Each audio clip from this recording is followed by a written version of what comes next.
नमस्कार सारा ओडिशा को आपन को स्वागत करुछि मु वंदिता। खबर को आसीबा बहु प्रतीक्षार अंत माटी रे मिसिला नोएडा सुपरटेक ट्विन टावर अपराह्न 2:30 रे मात्र 7 सेकेंड रे ध्वंस होई गला द्वैत अट्टालिका। 3700 किलोग्राम रो विस्फोरक रे उड़ाई दिया गला पूरा अट्टालिका को। आखपाख अंचल रे भूकंप भली झटका दैथिबा बेले विस्फोरण परे पूरा परिवेश होइथिला धुआमय। सुप्रीम कोर्ट को निर्देश पर भंगा जाइतिबा ए ट्विन टावर रो भग्नावशेष सफा करबा को लागिबो प्राय 3 मास समय। सेपटे विस्फोरण पूर्व एवं परे पूरा इलाका रे सुरक्षा व्यवस्था कड़ाकड़ी करा जाइछि। देखिबा रिपोर्ट।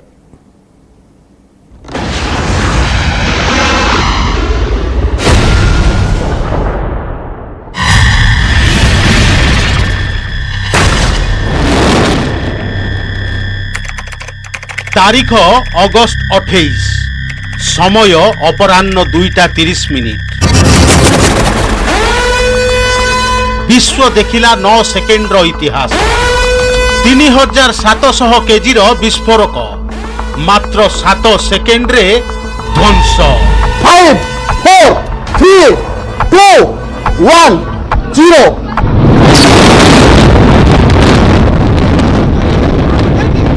गोटिए स्विच रे होई गला बूम। देखंतु ए दृश्य ए हेउची सही विवादीय ट्विन टावर।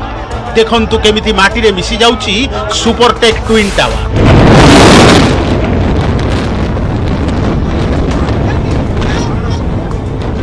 मात्र 9 सेकेंड रे होई गला ध्वंस। नोएडा आकाश धुआमय। भूमिकंपर झटका भली थरी उठिला पूरा इलाका। भांगी गला 10 वर्षर विवादीय टावर। विस्फोरण करी उड़ाई दिया गला 70 कोटी दैत्य अट्टालिका।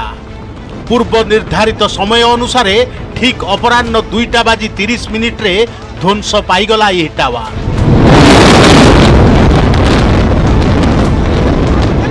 ट्विन टावर के डिमोलिशन के बाद अब ये जो मलबा है ये असली चुनौती है। आप देख सकते हैं कि यहाँ पर ये 60,000 टन मलबा आपको दिख रहा होगा और इसको जो है पूरी तरीके से हटाने की जो है वो तैयारी की जा रही है। आखि पिछुड़ा के माटी रे मिसी गला सबुठु बड़ अट्टालिका। 32 और 29 महला विशिष्ट 2टी टावर ध्वंस करने को वाटरफॉल इम्प्लोजन कोलैप्स मेकानिज्म रो सहारा निया जाइथिला।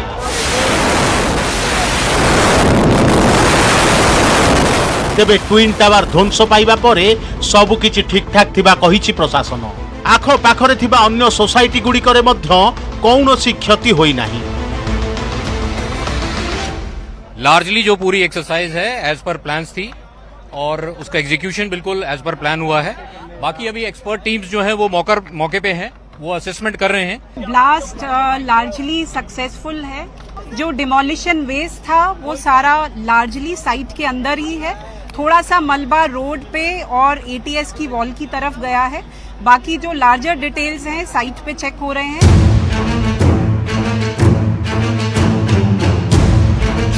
तेबे विस्फोरण पाई गत 13 तारिखरु उभय अट्टालिकार आरंभ होइथिला बारूद खंजा।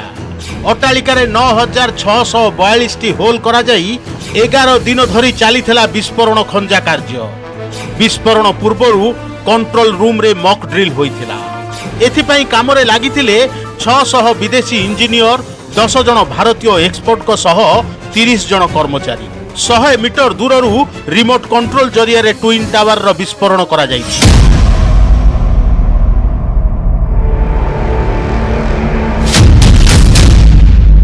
सेहीपरि विस्फोरण पूर्वरु 1 किलोमीटर जाए प्रवेश कटकणा जारी करा जाइथिला। 2 दिन पर्यंत 1 किलोमीटर अंचल सील हेबो। सुरक्षा पाई 2000 रु अधिक पुलिस कर्मी नियोजित होइथिले। पाखापाखि 70 कोटी टंकार निर्माण होइथिला नोएडा ट्विन टावर, जहार वर्गफुट प्रति खर्च अटकल थिला 933 टंका। 7.5 लाख वर्गफुट बिल्टअप एरिया रे ठिया होइथिबा एही ट्विन टावर ध्वंस पाई खर्च होइछि 20 कोटी टंका। खर्च होइथिबा 20 कोटी टंका मध्यरु सुपरटेक प्राय 5 कोटी टंका देइथिबा बेले अवशिष्ट प्राय 15 कोटी टंका स्क्रैप बिक्री करी आदाय करा जिवो। ट्विन टावर विस्फोरण पर ध्वंसावशेष बाहर करने को प्राय 3 मास समय लगिबो। आपेक्स और सियान दुईटी बिल्डिंग रे थिला प्राय 915 फ्लैट जेउथुरु प्राय 1200 कोटी टंका रोजगार करिथांता सुपरटेक कंपनी किंतु एबे माटी रे मिसी जाईची ट्विन टावर।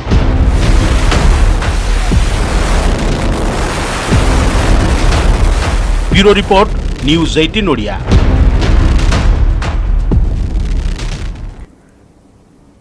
सफल है ट्विन टावर डिमोलिशन माटी रे मिसिला दुईटी उच्च अट्टालिका ट्विन टावर भुशुड़िबा परे धुआं आच्छादित हो जाइथिला संपृक्त अंचल 200 मीटर पर्यंत उड़ीथिला धूली प्राय 1 किलोमीटर पर्यंत पड़ीथिला ब्लास्टिंग रो प्रभाव किभली धुआं लोकंक पई क्षति न करिवो सेथिपई व्यापक पदक्षेप नेछि स्थानीय प्रशासन एयर क्वालिटी मॉनिटरिंग पई समस्त व्यवस्था भी करा जाइछि।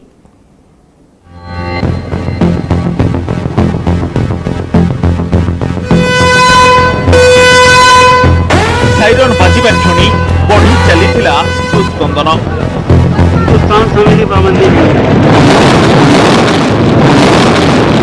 देखु देखु भुशुड़िबारे लागिला गोटे पर गोटे बहला बास किछि समय परे माटी रे मिसिगला ट्विन टावर ध्वंस होईगला दुईटी उच्च अट्टालिका धुआंमय होईगला सारा परिवेश नोएडार ट्विन टावर ध्वंस होई माटी रे मिसिबा परे एभली किछि थिला दृश्य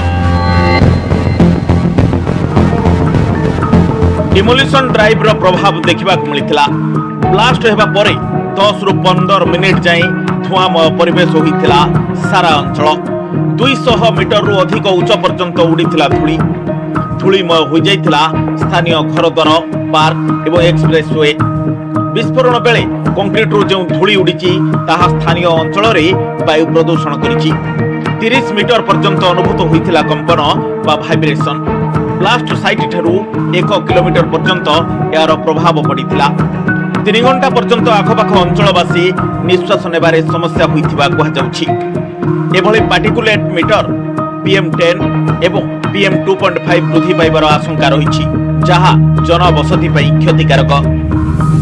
The demolition of twin towers in Noida will definitely have a negative impact on the environment and also on public health. We're talking about a massive structure that is planning to be demolished. We talk about more than 3,700 kilograms of explosive. So, dust is a very, very important aspect of pollution. When we're talking about demolition dust, which of course will have an immediate impact and will also stay around for a couple of days after the demolition. विस्फोरण परे धूलीमय हो जाइथिला संपृक्त अंचल twin tower भंगा जिबा परे सेठारे 55,000 रु 80,000 ton पर्यंत अलिया बाहरिथिबा जणा पड़िछि एहाको स्थानांतर करिबाकू प्रशासन को सर्वनिम्न 3 मास लागिबो धूलीरु रक्षा पाइबा पई 100 टैंकर पानी स्प्रे करा जिबा पई व्यवस्था करिछि प्रशासन एथि सहित 200 सफाई कर्मचारी को नियोजित करा जाइछि 20 टी ट्रैक्टर मध्ये नियोजित करा जाइछि एथि सहित स्थानीय अंचल रे थिबा गछरु धूली सफा करिया पई व्यवस्था भी होइछि एयर क्वालिटी मॉनिटरिंग पई समस्त व्यवस्था करा जाइछि सेपरि स्थानीय अंचलर लोकन को मास्क व्यवहार करिया पई परामर्श दिया जाइछि विशेष करी सुरक्षा एवं स्वास्थ्य जनित समस्यार मुकाबला पई समस्त बंदोबस्त होइछि ब्लास्टिंग समय अपार्टमेंट गुडी को खाली कर जाइथिबा बेले सेगुडी को बिजुली संयोग छिन्न करिथिला प्रशासन धमाका बेले बड़ धरणर कंपन होइथिला यार मॉनिटरिंग करिथिला वाइब्रेशन मॉनिटरिंग मेसिन ब्लास्ट द्वारा जेभली आखपाख अपार्टमेंट गुड़िकर किछि क्षति न घटे ता उपरे विशेष ध्यान देइथिला प्रशासन एभली कि विस्फोरण स्थल रे ड्रोन कैमेरा उड़ेबा उपरे प्रतिबंधक लगा जाइथिला संपृक्त अंचल को नो फ्लाइंग जोन घोषणा करिथिला प्रशासन। तो ये मेरे लिए तो फर्स्ट टाइम रहा है और जितना भी टाइम जैसे कि मेरे फ्रेंड ने कहा है कि भी बहुत कम टाइम है 3 to 4 सेकंड्स के अंदर इसको ब्लास्ट कर देगा और कोई प्रॉब्लम नहीं है ये सबसे बड़ी बात है इतना अच्छा मैनेजमेंट करा गया है और जितने भी भ्रष्टाचार के अकॉर्डिंग जितनी भी बात हो रही है कि यहाँ पर जिस हिसाब से इसको उड़ाया गया है वो बहुत ही अच्छा रहा है कि इसको सही करा है जितनी भ्रष्टाचार आगे की यूथ के लिए हमारी न्यू जनरेशन के लिए ये सही है। ताश के पत्तों की तरह ढह गया और ये योगी जी की सरकार का बहुत अच्छा कार्य रहा है और नोएडा डेवलपमेंट अथॉरिटी के लिए मैसेज है कि आगे से कोई भी इलीगल कार्य नहीं होना चाहिए। ट्विन टावर भंगा जिबार कारण हेउछि एहा ग्रीन एरिया फील्ड रे निर्माण होइथिला द्वितीय रे दुई टावर भितरे नथिला सर्वनिम्न व्यवधान तृतीय रे मूल प्लानिंग रे परिवर्तन संपर्क रे फ्लैट मालिकों को अंधार रे रखिथिला कंस्ट्रक्शन कंपनी चतुर्थ रे अवैध निर्माण को अदालत रे चैलेंज कर दैथिला 2004 रे आरंभ होइतिला नोएडार टावर प्रकल्प। 2005 रे बिल्डिंग प्लान को मिलिथिला अनुमति। 9 तला विशिष्ट 14टी टावर निर्माण पई योजना होइतिला। 2012 रे मूल प्लान को बदलाई ट्विन टावर निर्माण पई अनुमति पाइथिला सुपरटेक कंस्ट्रक्शन कंपनी, जहाकू अल्लाहाबाद हाईकोर्ट चैलेंज करिथिला Emerald court residence welfare association. 2014 मसीह हाईकोर्ट निर्माणाधीन अपार्टमेंट को भांगिबा सहित फ्लाट मालिकों को सुध सहित टंका फेरस्त पर निर्देश देते। 2021 रे हाईकोर्ट राय को कायम करथिले सुप्रीम कोर्ट। 2021 नवेम्बर 30 सुधा टावर भांगिबा को निर्देश देते। 2022 फेब्रुआरी 20 रे ट्विन टावर को कब्जा को नहीं एडिफिस एवं जेट डिमोलिशन। 2022 एप्रिल 10 रे कराଯାଇଥିଲା ब्लास्ट ट्रायल। विभिन्न विभाग क्लियरेंस मिलवा पर 2022 अगस्त 28 रे विस्फोरण पर दिन धार्य होता। अब माटी रे मिस जाइछि नोएडार ए twin tower. Bureau report, news 18 Odia. परवर्ती खबर को आसिबा। एशिया कप क्रिकेट रे आउ किछि समय पर आरंभ हेबो हाई वोल्टेज मैच। एथिरे टॉस जीति भारत प्रथमे फील्डिंग रा निष्पत्ति नेछि। मुहामुही हेबे दुई पारंपरिक प्रतिद्वंदी भारत और पाकिस्तान पाखापाखी गोटिए वर्ष पर आईसीसी रो बड़ टूर्नामेंट रे उभय परस्पर को भेटिबे। टी20 फॉर्मेट रे खेलिबा को जाउतबा ई टूर्नामेंट रे उभय सेमानकर प्रथम मैच पई मैदान को ओह्लाइबे। शेष थर पई पाकिस्तान ठारू हारितिबा टीम इंडिया पई ई मैच हेबो प्रतिशोधर मैच। उभय दल बैटिंग एवं बोलिंग संतुलित थिबारु मैच बेस दमदार हेबो बोली कहा जाउछि। भारतीय दलर नेतृत्व नेउछथि रोहित शर्मा। दलर बैटिंग लाइन पाकिस्तान ठारू शक्तिशाली अछि। तेबे समस्त को नजर रहिबो विराट कोहली को ऊपर। ए मैच हेबो कोहलींकर 100तम टी20। 2 वर्षर अधिक समय धरी फॉर्म को नहीं संघर्ष करुथिबा कोहली ए मैच रे भल प्रदर्शन करियो बोली प्रशंसक आशा रखिछथि। पाकिस्तान विपक्ष रे भी विराटकर प्रदर्शन बहुत भल अछि। पाकिस्तान विपक्ष रे कोहली 7टी टी20 मैच खेली 3टी अर्धशतक सह 311 रन करिसेंती। 78 रन सर्वाधिक तांकर स्कोर अछि। सेहिपरि रोहित शर्मा को बैट रू भी धुआंधार इनिंग्स चाहिए क्रिकेट प्रेमी। सेपटे पाकिस्तान अधिनायक बाबर आजम टॉप फॉर्म रे अछंती। एथिसह मोहम्मद रिजवान और फकर जमन भी दमदार प्रदर्शन करिवे। तेणु एमाने टीम इंडिया पई विपद होई पारंती। तेबे भारतीय दल पई भल खबर हेउछि एथर पाक दल रे नाहंती बोलर शाहीन अफरीदी। तेबे मैच को नहीं पाकिस्तान दल भी चापरे अछि।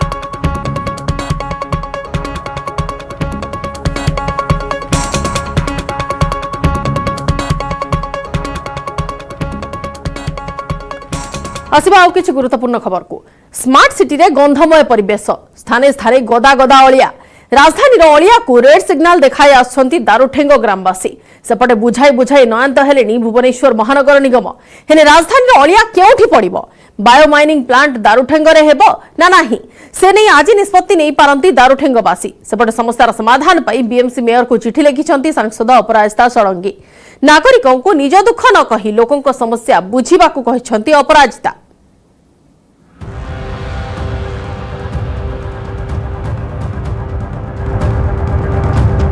राजधानी को अलिया अड़ुआ फिटुनी समाधान बाट रास्ता रे पड़ी रही कूड़ कूड़ अलिया। टेंशन रे बीएमसी दारुठेंग अलिया पड़ब कि नहीं, बायो माइनिंग प्लांट हेबो कि नहीं, कौन निष्पत्ति नेबे दारुठेंग बासिंदा। अलिया अड़ुआ को नहीं आज दारुठेंग रे बसिबो ग्राम सभा। दारुठेंग सरपंच, समिति सभ्य, वार्ड मेंबर, गाँव मुरबी आलोचना करी शेष निष्पत्ति नेबे। शनिवार दारुठेंग ग्रामवासी बीएमसी कर्तृपक्ष आलोचना करथिले। बैठक में ग्रामवासी 2 दिनर मोहलत नहीं। तेबे निज जिद अटल अछंती दारुठेंग ग्रामवासी। कौन सी परिस्थिति रे दारुठेंग डंपिंग यार्ड कराई दिया जिवो नाही बोली चेतावनी देइछंती। अन्यपटे गाँ लोकंक दुर्दशा कहिले न सरे। डंपिंग यार्ड बंद जोगु माळ माळ कुकुर एबे गाँ मुहा। कुकुर काहाकू कामुडिलेनी तो काहा घरे पसिलेनी, जाहाकू नै ग्रामवासी एबे भयभीत। कुकुर बुला षंढ एत सब गाँव लोक डरी जाऊँ आसपा कि राति जाई पाना।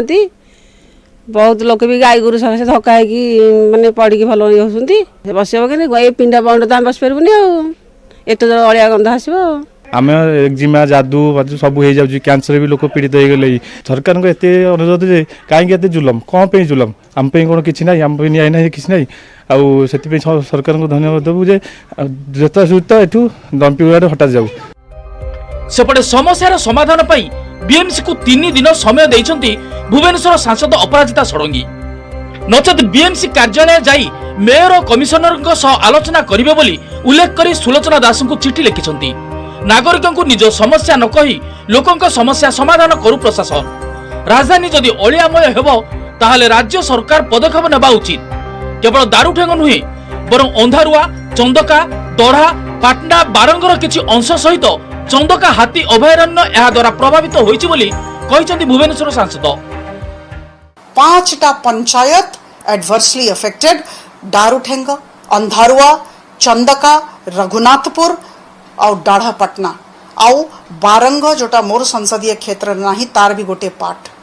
आप देखंतु सेठी को प्रकार लोक मानकर देह खराब रहुछि, कैंसर इन्सिडेंस केते अछि। सेपटे भुवनेश्वर स्थिति बेहाल। लगातार 16 दिन धरी ओलिया गाड़ी दारुठेंग डंपिंग यार्ड जाउ नथिबारु शहर सारा कुड़ कुड़ ओलिया, तेणु अतिष्ठ हेलनी लोके। आमको असुविधा होची, मो छुआ को एते थोर डेंगू हेलानी, आमे ताको खाली मेडिकल नेकी आसु आम शाशु को श्वास रोग भी बाहरलानी ए गंध पे आमे रहिबो केमती। ताई तो गंध पोक जो असना होची आ गंध रे आमे रहि पानु। डेंगू हमर छुआ मते 3 जण जाको गोटे थोर डेंगू हो गेलानी। ओळाली करू नाहंदी, कहले जुक्ति करचोंदी, वर्षा हेले खाली पोक चाली आछोंदी, एते बड़ बड़ पोक। कोन निष्पत्ति नेबे दारुठेंग ग्रामवासी? सेमानक निष्पत्ति बीएमसी को आश्वस्ति देबो ना अधिक टेंशन देबो ता ऊपर रहिछि समस्तंकर नजर। भुवनेश्वर कैमेरा पर्सन सुश्री सुलोचना आशीष सह दुष्मंत बेहरा एवं Sumat Sundaray, news 18 Odia. Make in Odisha पई प्रस्तुति डिसेंबर मासरे मेक इन ओडिशार तृतीय संस्करण हेबाकु थिबा बेले राज्य को अधिकरु अधिक पुंजी निवेश आनिबाकु योजना करिसेंती राज्य सरकार। दुबई इन्वेस्टर मीट परे दिल्ली रे 16टी देशर राष्ट्रदूतों को भेटिबे मुख्यमंत्री। जापान, दक्षिण कोरिया, ऑस्ट्रेलिया, यूएई, सऊदी अरब, Bahrain, Oman, Singapore, Germany, France, Italy, Belgium, America परि देशर राष्ट्रदूतों को भेटिबार कार्यक्रम अछि। एथिसह कॉटन रेजर कार्यक्रम जरिया रे पुंजीनिवेशकारी को मुख्यमंत्री ओडिशा आमंत्रण करिवे।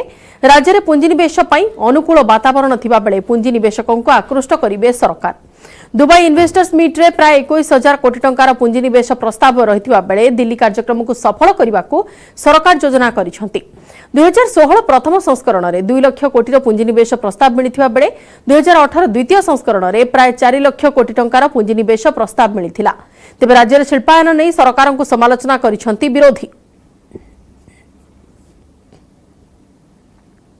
मिनरल मैनपावर सबु कथा रही बेले ओडिशा को परिचित करेइबा इंडस्ट्रियल सेक्टर रे सेतिपाई मुख्यमंत्री उद्यम निश्चित भाव में प्रशंसनीय। दुबई रे रोड शो करते, दिल्ली रे रोड शो हम नुआ जेनेरेशन पाई संभावना तैयारी करबा पाई युवपीढ़ी पाई ये भली आवश्यकता को मुख्यमंत्री गुरुत्वर सह नहीं एवं मेक इन ओडिशा 3 ने तार प्रभाव अनुभूत। रोजगार दबा भली आईटी सेक्टर रो इन्वेस्टमेंट एटी से बड़े बड़ इन्वेस्टमेंट कहीं देखा जाऊ नहीं, कौटी विजिबिलिटी हो नहीं। 20 लाख लोक दादन खटिया जाउछंती ओडिशा बाहर को अन्न संस्थान पाई। ये तो प्रमाण करुच्ची कौटी ना कौटी 23 वर्षर सरकार विफल अच्छा। एते चेष्टा करी एते डिस्कशन करी एते लोक एते जगह बुली केतेटा इंडस्ट्री ओडिशा रे आसिक बस आज पर्यंत गोटे प्रश्न उत्तर दिंतु से माने ना। जदि इंडस्ट्री बसी था ये सब माने बड़ बड़ स्वप्न खाली देखा कथा जनसाधारण को। जनसाधारण ओडिशावासी सब जानी सारे, जिते स्वप्न देखले भी बीजेडी कि बीजेपी विश्वास नहीं समस्त।